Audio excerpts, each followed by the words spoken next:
Hey guys, how are you all doing today? This is Unsighted Sky. Today I'm bringing you a class setup video for the AMR9. Now this was requested on YouTube from user Eddie D. Teddy. He basically said that he's going for royalty camo. Now, everybody who follows my channel, you all know that I've got royalty camo, that I recently got that for the submachine guns. And he's working on the AMR9, and I mean, it's a really terrible weapon.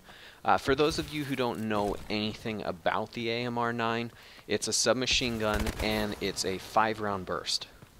Now, submachine guns, they don't typically have that high of damage compared to something like an assault rifle or even a shotgun, but they're very fast weapons. So the fire rate's usually high enough that you can kill someone relatively quickly, and it makes the gun a very usable weapon. But with the AMR9 being a burst weapon, it's a lot more difficult to use. The submachine guns typically take 5 to 7 bullets, depending on the range, to kill somebody, and so with the AMR9 being a 5-round burst, you would literally, at a close-up range, you would have to hit all 5 bullets into the person, and that's extremely difficult to do with this gun. I would say that on average, for the average player, it's probably going to take them at least 3 bursts to kill somebody. Close-up range, they might be able to do it in 1 burst. It'll probably take them 2. From far away, definitely 3 bursts, and possibly even 4 or 5. Anyway, I've got 2 class setups though. The first class setup would be if you're going to be playing normal matches, you're going to be playing, TDM, hardpoint, domination, any one of just the standard playlists. This is the class setup that I would recommend. So I have the AMR9. I have a couple of different variants. I'm not really a fan of any of the variants I have. I've got a professional, I believe, and then I have some elite variant. The elite one, I want to say, is like a noob tube one. It's got a grenade launcher attachment on it, which is cool to run around with the grenade launcher, but overall it's a bad gun. They all end up decreasing the fire rate, which you don't want to do with this gun because it's already bad enough. I mean, you've got a second, maybe a little bit more of delay in between each burst, and which makes the gun a lot more difficult to use. The iron sights I don't really care for on this gun, so I have the red dot. Now, I also have the foregrip. I never run foregrips on submachine guns because I feel like the recoil is pretty manageable. Even assault rifles I don't really run foregrip on. But the AMR9, to me, when I play with it, it always kind of tugs to the left, and typically the guns will kind of strafe up a little bit, and I can manage that, but when this one starts tugging to the left, I'm not really used to that, and it's kind of difficult for me, so I'm running the foregrip. As far as a secondary weapon goes, I threw on the RW1, and the reason why I threw on the RW1 is because I want to be able to switch weapons if I get into a close range battle, because this gun is kind of hard to use. If I turn a corner and there's 2 guys there, then I want to be able to take one out with the AMR9 and then maybe switch to the RW1, and that's a one-shot kill. So I don't really have to worry about spraying like I would with like the KF5, because obviously the AMR9 can't do that. As far as perks go, I have on lightweight just to be more mobile, be faster. And then I've got on low profile just to be stealthier. And then I have fast hands. The reason why I use fast hands isn't to switch weapons. It's so that I can reload while I'm running. If I get into a battle where I need to just get out of there as fast as I can, but I have to reload my gun, then I can do that while I'm sprinting. And then on perk 3, I've got blast suppressor, again to be stealthy. I want to be able to eliminate the pings on the exo map. I don't want people to know where I am. And then I always run overclock on every single one of my classes. So I've got overclock just so that I can kind of run around the map even quicker. The AMR9 you probably shouldn't be running and gunning. That's my style. It's really, really hard for me to break away from that, but you do kind of need to hang back with the AMR9 and not rush so much.